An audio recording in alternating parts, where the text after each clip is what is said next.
Hai guys, penduduk bumi, penduduk luar bumi, penghuni alam nyata, alam goib, alam kandungan, alam baka, alam semesta yang indah ini. Selamat datang di Anchorpedia, tempat di mana bulu kuduk kalian akan berdiri, jantung kalian akan berdegup kencang, adrenalin kalian akan terpacu. Gak sih, gak selebay itu. Tapi yang jelas, aku di sini akan bercerita tentang cerita-cerita horor dan juga membahas hantu-hantu yang ada di Indonesia, di dalam negeri maupun di luar negeri, bahkan sampai ke luar angkasa. Oke, sebelum aku banyak cincong di konten pertama ini, izinkan aku untuk memperkenalkan diri. Kalian bisa panggil aku dengan sebutan Miss Tis, oke? Tapi sebelum itu jangan lupa buat subscribe dulu guys. Baik, kita mulai perjalanan konten horor ini dengan sejarah asal-usul hantu paling populer di Indonesia. Ya, siapa lagi kalau bukan pocong yang mungkin aja lagi sama kamu nih sekarang. Coba deh, kalian cek di kolong tempat tidur, di atas lemari, di balik jendela. Siapa tahu ada yang ikut nonton. Anyways, pocong ini gak cuma jadi cerita dari mulut ke mulut yang banyak banget versinya. Tapi pocong ini juga sering banget menghiasi layar kaca Indonesia, layar sinema Indonesia. Sebagai film horor yang peminatnya gak pernah sepi. Dan gak cuma cukup populer di Indonesia saja, hantu pocong ini pun kepopulerannya sudah sampai ke mancanegara, sudah go internasional. Bahkan sampai ke negara tetangga kita. Ya, mana lagi kalau bukan Malaysia. Tapi di sana namanya bukan hantu pocong guys, namanya hantu bungkus. Nah, seperti yang udah aku bilang tadi, hantu pocong ini memiliki banyak banget varian ceritanya, tergantung daerah masing-masing. Tapi mitos yang paling banyak dipercaya oleh masyarakat Indonesia adalah hantu pocong ini muncul dan terjadi dalam kurun waktu 40 hari setelah kematian seseorang. Jadi, dalam waktu 40 hari itu, mayat atau bukan mayat sih, lebih tepatnya jiwa dari seseorang yang sudah meninggal itu akan bangkit dari kuburnya dan akan mulai gentayangan untuk meminta tali kafannya dilepaskan. Atau ada juga yang ingin menyampaikan pesan-pesan tertentu. Kemunculan pocong ini berawal dari adanya kepulan asap dari kuburan seseorang yang lama-lama membentuk makhluk-makhluk kecil yang aku nggak tahu sih namanya apa. Tapi makhluk-makhluk atau sosok-sosok kecil tersebut akan menyebar dari mulai kaki hingga ke kepala, kemudian bersatu untuk membentuk sosok pocong tadi. Dan setelah membentuk pocong tersebut akan mulai bergentayangan untuk meneror warga di sekitarnya. Selama ini kita tahu bahwa pocong selalu digambarkan dengan makhluk yang hanya bisa melompat-lompat saja. Karena memang dari ujung kaki hingga ujung kepala itu diikat dengan kain kafan, hingga nggak bisa ngapa-ngapain, cuma bisa melompat-lompat saja. Tapi ternyata pocong nggak cuma bisa melompat saja guys, pocong ini juga bisa melayang guys. Nah, itu dari versi yang paling umum di masyarakat kita. Kita selanjutnya berasal dari DKI Jakarta. Namanya pocong plastik. Nah, yang ini agak lucu sih menurutku, membayangkan sesosok pocong dibungkus dengan plastik. Bisa bayangin nggak? Pocong plastik itu kalau gerak pasti bakal bunyi kresek-kresek gitu guys. Asal muasal cerita pocong plastik ini ternyata katanya dulu ada seorang wanita hamil yang dibunuh pacarnya. Nah, setelah mayatnya ditemukan oleh pihak yang berwajib, kemudian mayat itu diotopsi dong ya di rumah sakit. Nah, setelah diotopsi, mau diurus lalu dikubur, ternyata darah dari si korban ini nggak berhenti mengucur. Jadi, pihak rumah sakit terpaksa banget buat membungkus si mayat korban tadi pakai plastik supaya nggak beleber-beleber gitu loh darahnya. Nah, warga percaya kalau kemunculan hantu pocong plastik tadi yang bunyi kresek-kresek itu tuh karena arwah si wanita tadi minta dibukakan ikatan plastiknya agar si wanita bisa melanjutkan prosesnya ke alam berikutnya. Jadi nggak terjebak di dunia. Nah, itu tadi cerita dari DKI Jakarta. Lain cerita lagi di daerah Sidoarjo, Jawa Timur. Di sana ada versi cerita yang menggambarkan pocong tapi naik delman. Delmannya istimewa apa enggak? Atau pocong itu duduk di samping Pak Kusir atau tidak? Aku nggak tahu guys. Tapi yang jelas cerita ini disebut Andong Pocong, itu sempat menggegerkan warga Sidoarjo, Jawa Timur di antara tahun 2007 hingga 2008-an gitulah. Nah, di masa itu aku tuh belum lahir, guys. Aku tuh baru lahir sekitar tahun 2010.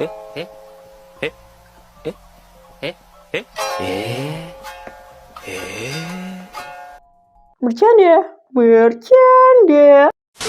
Enggak guys, aku udah lahir tapi masih kecil gitu. Nah, pada masa itu hantu pocong ini telah menghantui warga Sidoarjo, Jawa Timur hampir setiap malam dengan tandanya itu suara gemerincing khas gitu. Jadi kerincing gitu.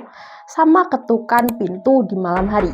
Siapa yang ngetuk pintu? Ya, si pocong tadi guys, meskipun tangannya terikat. Ngetuknya pakai apa ya? Aku nggak tahu. Nah, menurut warga setempat, asal-usul Andong Pocong ini ternyata bermula dari sepasang pengantin baru yang pernikahannya itu nggak direstui oleh orang tua mereka. Nah, sepasang pengantin baru itu lagi naik delman. Nggak tahu kemana. Tapi tiba-tiba kecelakaan dan meninggal gitu. Tapi ada juga yang bilang kalau Andong Pocong ini adalah jelmaan dari ilmu goib atau ilmu hitam. Nah, nggak cuma minuman favorit kalian aja nih yang memiliki banyak banget rasa. Ternyata pocong juga memiliki banyak varian guys. Kalian nggak percaya? Iya, secara umum pocong itu terbagi dalam 4 varian. Ada pocong original, pocong normal, red pocong, dan yang terakhir pocong kali boyong. Oke, kita bahas satu persatu. Mulai dari pocong original dulu. Bisa dibilang pocong ini merupakan pocong yang masih amatir, masih newbie. Karena memang pocong ini biasanya muncul dari hari pertama hingga hari ke-7 kematian seseorang saja. Jadi masih baru banget gitu.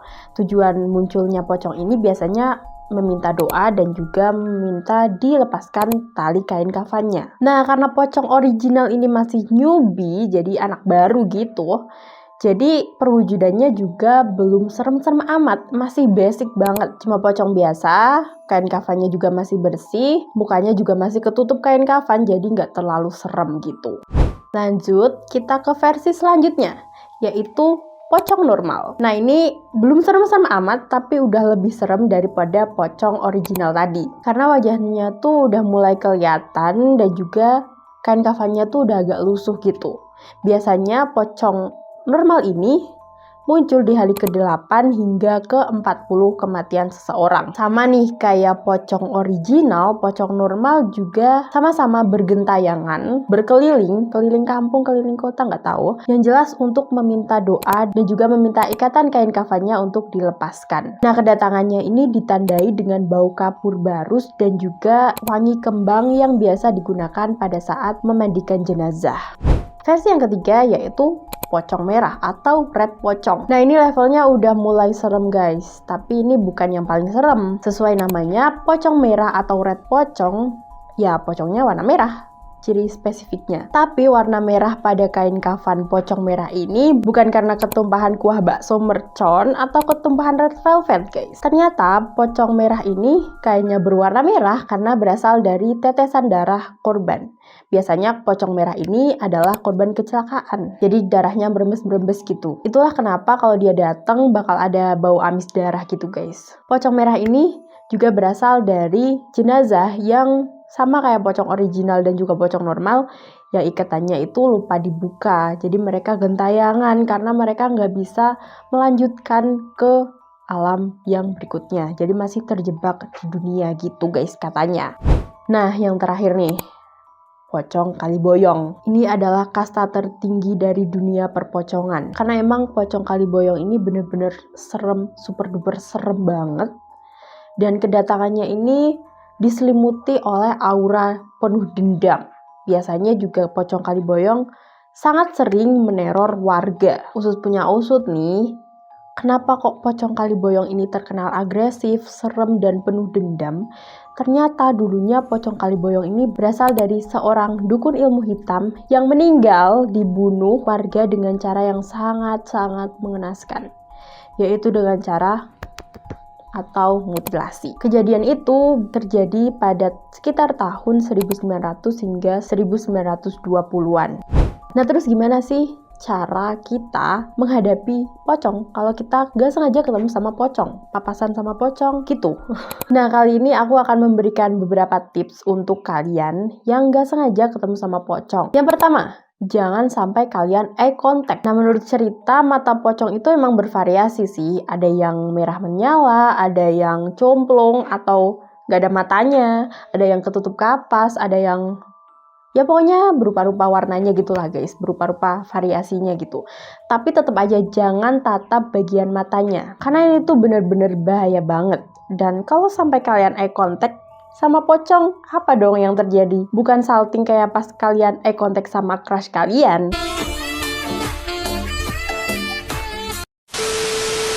Tapi yang ada kalian bakal nge-freeze, gak bisa bergerak, gak bisa teriak, even ngedip pun kalian nggak bisa. Dan apa yang terjadi selanjutnya? Ya aku nggak tahu guys. Itu nasib sial kalian guys. Kalau kalian udah ketemu pocong dan kalian udah nggak eye contact, tapi pocong itu masih ada nih. Tips yang kedua adalah kalian lari.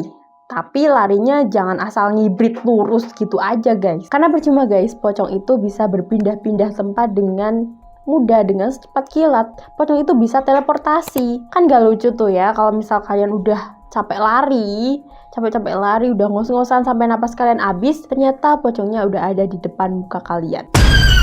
Nah, jadi biar nggak kejadian kayak gitu, biar nggak tiba-tiba pocongnya ada di depan muka kalian larinya nggak boleh lurus, tapi harus zigzag. Zigzag gitu guys, zigzag. Jadi kanan kiri gitu. Kalau lari gitu pusing dong, ya emang pusing guys. Makanya jangan ketemu pocong, ribet. Kita ke tips yang terakhir. Tips ini berguna untuk meminimalisir kalian ketemu pocong. Seperti yang kita tahu, pocong itu adalah makhluk yang introvert, pemalu guys. Jadi kalau kalian ke tempat sepi sendirian, ya mereka bakal pede buat nunjukin muka mereka di depan kalian.